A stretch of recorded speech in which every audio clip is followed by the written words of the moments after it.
মেদিনীপুরের সদস্য পদ গ্রহণ অনুষ্ঠানে এসে বিস্ফোরক দিলীপ ঘোষ।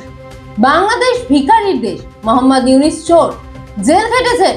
বাংলাদেশের অন্তর্বর্তী সরকারকে কটাক্ষ বিজেপির নেতা দিলীপ ঘোষের। এর পাশাপাশি আর কি মন্তব্য করলেন তিনি, শুনুন।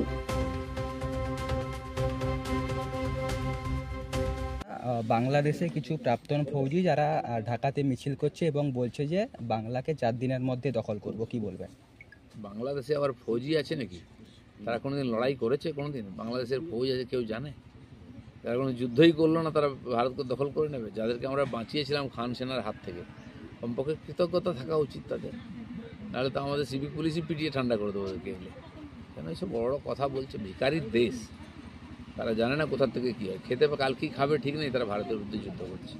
ইউনূস সরকার এর আমলে যেভাবে হিন্দু বিরোধী স্লোগান এবং হিন্দুদের যে মন্দির ভাঙার চেষ্টা করছে, ভারত সরকার তাতে কি পদক্ষেপ নেবে? সরকারের সেক্রেটারি গেছেন, ওখানে কথাবার্তা চলছে এটা বন্ধ করার জন্য। আমরা সারা দেশ থেকে প্রতিবাদ করছি। ওখানে কোনো সরকারই নেই, কে বন্ধ করবে? এই গুন্ডারা, উগ্রপন্থীরা দাপিয়ে বেড়াচ্ছে, তারা এটাই করবে। ইউনূস নোবেল পুরস্কার পেয়েছিল অর্থনীতিতে, কিন্তু খবর ইউনূসের আমলে দ্রব্যমূল্যের অস্বাভাবিক মূল্যবৃদ্ধি। কোথাও কি মনে করছেন এই নোবেল পুরস্কার দেওয়াই ক্ষতিকর হয়েছে?